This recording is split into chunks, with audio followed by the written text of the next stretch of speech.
Villareal versus Manchester United is the game that we are into today here onto the Manchester United Matters channel. How are you guys and where are you watching us from? This is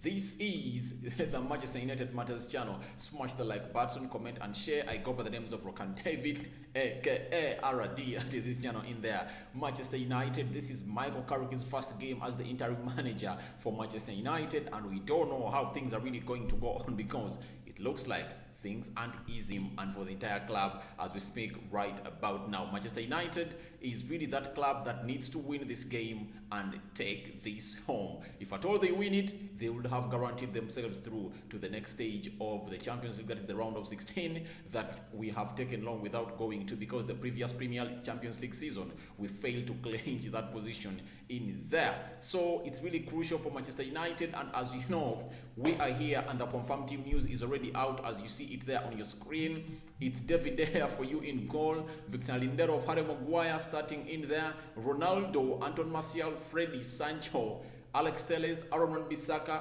Danny Van Beek and Scott McTominay in there are starting into this lineup. Remember, Victor Lindelof and Harry Maguire are playing into the central defense. Aaron Wan-Bissaka is playing as a right back. Alex Telles coming in for Luke Shaw, something that I was happy for, though people will come and say that why should someone be happy for a player getting a concussion and getting rested, because the management was not benching him. He needed a rest. Luke Shaw and Harry Maguire need to rest. The same applies to Bruno Fernandes. They've played so much football, so I feel like they need to rest sometime, because you see even Bruno nowadays is not on the player who used to be, because he works a lot onto the pitch and sometimes he needs to be rested. As you've seen today, Michael Carrick has gone ahead to do that in there. So smash the like button, comment and share. If at all you're watching us for the very first time, endeavor to subscribe to our channel so as not to miss out on stories that we do upload here on a daily. Now, the only player that I wouldn't want to see into this team was Scott McTominay. I think Freddie would partner well with Danny Van Beek in there, and when he plays with Danny Van Beek, then Danny Van Beek would have played in the down midfield pivot with Freddie Rodriguez. Then Bruno Fernandes would have played as a central attacking midfielder or a one-matter to play into that position, because I feel like in the game against Watford, that down midfield pivot, Dan Vink played there very, very, very well, and the man who goes by the names of Bruno Fernandes improved his game.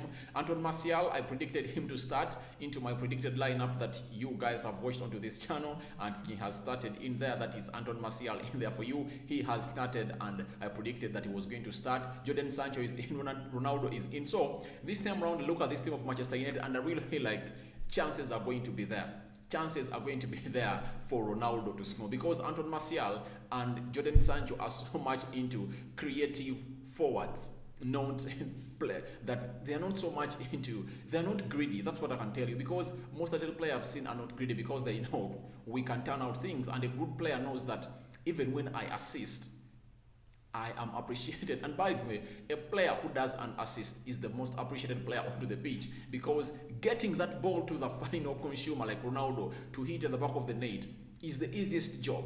But getting that ball, by the way, from the goalkeeper to the defenders to the midfield is easy, but to that 18 yards box area of the opponent, that is the hardest thing in the game of football. So I feel like Sancho, Danny Van Beek and Anton Martial are really a very good people to start with in there. Red Devil Weekly, thank you for being in. Hey bro, not surprised McTominay and Freddie starts as Carrick was part of Ole's coaching staff, but I think where Danny Van Beek fits into the team. Yeah, but my worry is for Danny Van Beek is, are these people going to get him the ball as one seat? Because Danny Van Beek can do it for himself and get that ball from the defenders and pass it to Bruno. Now I'm wondering, because Scott McTominay and Freddie pass sideways, they do sideways passing, and Danny Van Beek does direct passing through the midfield. You saw him when he came on in the game of Watford. That's what he does best, and I'm asking myself, is it what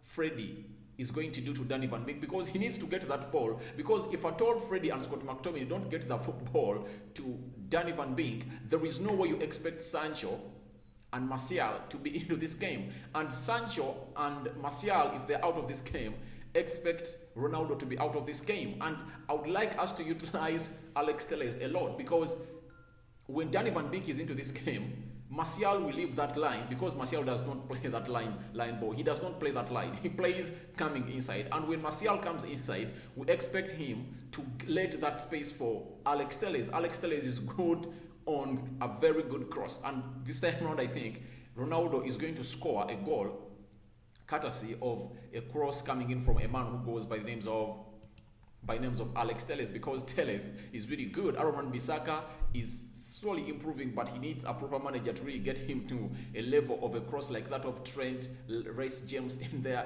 crosses like that of the Zipliquetas of this world in there. We need a right back who can do what our left backs can do in there. So to me, I really feel like it's a pleasure to see to it that our team is like that. But the only player that I never wanted to see into this lineup is Scott McTominay. In the place of Scott McTominay, Bruno had to come in such that Freddie partners with a man who goes by the names of Bruno partners a player who goes by the names of Danny Van Beek and Freddie to play into that midfield, because I feel like Danny Van Beek is really doing great. But I think the manager has done it to rest Bruno, because he knows that this is like reading the game, because he knows if at all we are leading, it's easy not to bring in Bruno and bring in like an Nemanja Matic such that you consolidate your win. If at all we are losing, you get off Scott McTominay or Freddie, and Danny Van Beek drops back deep into the double midfield pivot. Then later, Bruno comes in and does the needful in there. Marcus Rashford can come in through, and very many other players in there, because when you look at the bench of Manchester United, we are having the following players in there. Our bench of Manchester United, it's having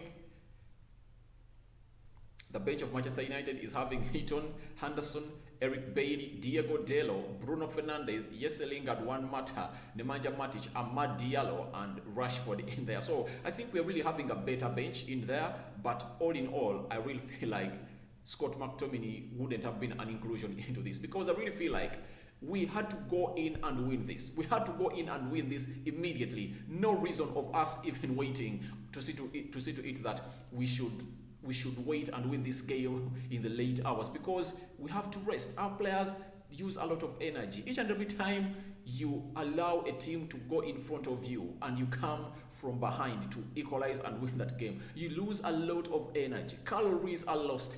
You get? So I really feel like it's better to field the first 11 in there and gets it done, because I think Bruno is supposed to be into this game. Bruno has to be into this game, and Danny Van Beek is supposed to be feeding him the ball from the defenders in there, because I don't trust Freddie and Scott McTominay when it comes to doing this job. If Freddie, I trust him chasing around those people and stealing that ball, then Danny Van Beek will avail himself and the ball is passed to him. Then Danny Van Beek can do any type of pass. You saw him against Watford. He did every type of pass that we deserved as Manchester United. Red Devil Weekly says, yeah, I agree. Danny Van Beek needs to receive the ball to be creative. What are your thoughts on the three players behind Ronaldo? Oh my God, that's one of the things I really want to see, because these three players behind Ronaldo are not greedy. They are not greedy. Even Bruno, by the way, these days had started to be a greedy player. Yeah, he had started to be a great player, because he feels like he's not scoring goals. You get? So I think Danny Van Beek, if at all Danny Van Beek created an assist for Ronaldo from our half, how is it going to be if at all he's playing as the man next to him? I'm very happy with Sancho. Sancho, you saw him in the game of Watford. He put in close to 4 balls that one resulted into a goal. One, Bruno hit it badly. The other one resulted into a corner, and the other one was a save by the goalkeeper of Watford. So it feels like if at all Martial, and that happened to Jadon Sancho when he had played the first 45 minutes of the game without having Sancho and Danny Van Beek, without having Martial and Danny Van Beek. Now he's having them at the start of the game. I expect this game to be wide open, and we are going to enjoy this game of football in here at Manchester United in there. So I really feel like Martial is going to do the needful. Rashford is a direct player, and he's a selfish player. He does not benefit the presence of Ronaldo in there, because he does not assist. He's a wide forward. He's not like Martial. Martial is a wide forward, but a forward who can really assist. He's very intelligent. He's not selfish. Sancho is not selfish. Now that's what Ronaldo needs. Ronaldo needs to be surrounded by players who are not selfish, and he has them this time around. And I really feel like he is going to bang them in like no other. I feel like Ronaldo can even score a hat-trick tonight in the first half. I just feel it. If at all, the only problem is I'm not sure whether Freddie and Scott McTominay will pass those balls through the central axis. That's my worry only. If at all they really get those balls and pass them through the central axis, I'm 100% sure they are really going to create goals, and Ronaldo will get them in goal 1, goal 2, goal 3. In the first half, this game might be buried in there. Hitman says it's the worst lineup. Mark Freddie. The double midfield pivot. We don't need to play with 2 holding midfielders. Put Freddie there alongside a man who goes by names of Danny Van Beek. Get Scott McTominay out, because he is not going to help us. He is not going to help us. We are not here to run. In the game of football, what we know, a brain of a player runs faster. A brain of a player and his pass and skill runs faster than how a human can run. No human can run past the ball. No human can run past the ball. I'm 100% sure about that. No human can run past the ball. I'm 100% sure about that in here onto the Football News Top 10s and Lifestyle Zone in there. Now I'm having my brother who goes by the names of Red Devil Weekly. He's saying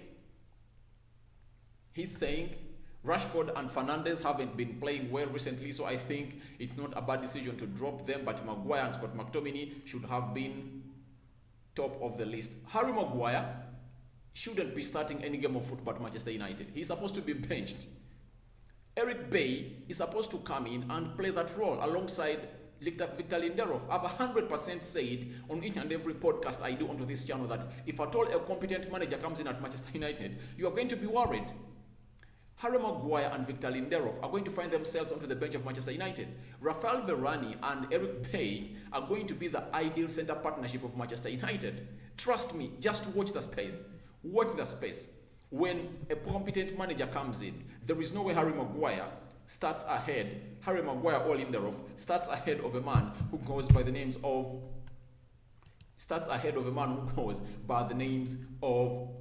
Eric Bay. Rafael Varane is untouchable, but Eric Bay is supposed to be the ideal partner of Rafael Varane. And by the way, I'm praying hard one day to see to it that partnering Eric Bay and Varane comes to happening, and you guys will know what I'm talking about. Let's go into the confirmed 11 of a team which goes by the names of Villareal in here. As you see it there onto our screen in there, it's already up. Smash the like button, comment and share, and if at all you're watching us for the very first time, endeavor to subscribe to our channel so as not to miss out on stories that we do upload in here on a daily. When you look at the lineup of Villareal, they're having Joe Forth, Rue Abidal, they're having Danny Pajero, Etienne Capoe, they're having Jeremy Pinto, Ahmad Danjuma, Paul Torres, Pavis, and Jerominio Rulli in there. That is the starting lineup of a team which goes by the names of Villareal. They are really having a very big blow of Moreno being out. Sadio Aurier is also out in there. And is it Coquelin? Yeah, that Arsenal player is really doing great in there. He's also out of the starting team of a team which goes by names of Villareal in there. So that is the starting team of Villareal in there as you've seen it, and you have the right to go in there and comment about what you think about what they are really going to do to Manchester United in there. And Red Devil Weekly comes out and says that Danjuma was destroying our fullbacks at Old Trafford. We need to counter-react that better. Yeah, Danjuma is a very good player, by the way, but all that was brought to the team was not connecting very well. The team was too open, especially in the midfield, because playing Scott McTominay and Freddie to the midfield really costs us a lot. It costs us a lot. So I really feel like our manager should really think of this one man to bring to the down midfield. Because if at all you press Danjuma a lot, there is no way you are really going to see him disturbing United. And you saw his tactic was simple. They told him not to go past the center line. He was always on the center line. That's why most of the times he found Aaron Wan-Bissaka out of position. You get? And God bless us that he never really caused trouble to us. But this time around, I think we need to know the game plan, because the problem we have with our managers, each and every 5 minutes, a game of football changes. That's what you guys should know. Each and every 5 minutes, the game of football changes. And when it changes, it means that even the manager of Manchester United should change the tactics. If Unai Emery changes tactics every 10 minutes, that means the bench of United should be alert enough to know that now they've changed, they are playing like this. Let's also change. You get to that system. You get so, or let's also get a means of how changing to stop that system from applying to us as the manager wants to apply. So I really feel like Villareal is that team that concedes little goals and scores little in there. So, but I think United with this starting lineup, if at all we defend very well, because the problem is our defense has been a calamity. If at all we defend very well, I'm 100% sure we can cause havoc to this team, which goes by names of Villareal in there. Now, let's go to this. This is the most important thing that most people have not yet been talking about. Look, United, the worst United should get out of this game is a draw. I'm telling you this. Why is a draw? Because we are playing young boys, the team lying behind on the table, and that is going to be a must win at Old Trafford. You get? So, if we win, it's better. But let's not risk ourselves to losing to Villareal, because if at all we lose and Villareal wins us by like 1-0, it's really going to be something different altogether, because it will reach a time when we are all having 10 points, because Atalanta is playing young boys, and if Atalanta wins against young boys, they are really going to be 8 points, and they're going to be they are going to be on top of the table. And if at all United really gets a draw, it's going to be on top of the table, meaning that we need to go and win that game in there of young boys. But today, let's not risk losing. Let's not risk losing this game. The worst we can get out of this game is a point that it will be well deserved in there. But a win is possible, according to me, because all in all, I feel like we're having a better squad than a team which goes by names of Villareal. When you look at people, when you look at players like Rashford on the bench, Bruno, all those are game changes. They are game changes. When they are being dropped onto the team, you're really going to see to it that United will be really showing its strength onto the pitch. So thank you guys for watching in Red Devil Weekly. 5 fingers out for watching in always. And I don't know what your predictions. I'm calling for your predictions now. I think United is winning this by 3-1. I don't know why 3-1 is coming into my head, but according to this lineup, I think a 3-1 win is possible for Manchester United, because I really feel like United's plan is going to be go get an early lead, and go for an early goal, fetch it, then try to pass back and sit back, because Michael Carrick and Ole Gunnar Solskjaer are the same. They are going to each and every game like this. They go in for an early goal, and if when they get it, guess what happens? They really close down the pitch and they wait the opponent to come and attack them, and they really counter-attack them, and they really hit them on the break, and they get the other goal. Although that is something we had at Manchester United, that's not how Manchester United plays. That's not how we play. That's not how we play at Manchester United. That's not how we play at Manchester United. I'm here confirming to you that that's not how we play at Manchester United, but I think we can win this game of football by that game plan, and I really feel like we have all the right, and the ball is in our hands to go ahead and win this one. Red Devil Weekly, cheers mate. 1-1 draw. Ronaldo late equalizer again. To me, I think we are really scoring fast in this game of football. I'm really thinking that, because each and every time the manager is sacked and all an interim is brought in, whether the assistant that has been the manager of Solskjaer comes in, I think there is the way players really try to play this manager, because they feel like it's our chance now to prove to the world that we were not the problem, the manager was the problem. They want Ole Gunnar Solskjaer to go, each and every blame they are going to put on Ole Gunnar Solskjaer. So they want to perform very well, such that each and every blame is gone or put to Ole Gunnar Solskjaer. I go with a 3-1 win for Manchester United. That's a very brave prediction from me, because Villareal really concedes all those number of goals, but I'm really going for that result in here onto the Football News Top 10. On the Manchester United Matters channel. Smash the like button. We might come up with a watch along. Let me wait and see what the Lord has for me, and I really wait to see you guys again in here. Smash the like button, comment and share. I'll sign out for now. See you later. Red Devil Weekly, Hitman, thank you for watching in.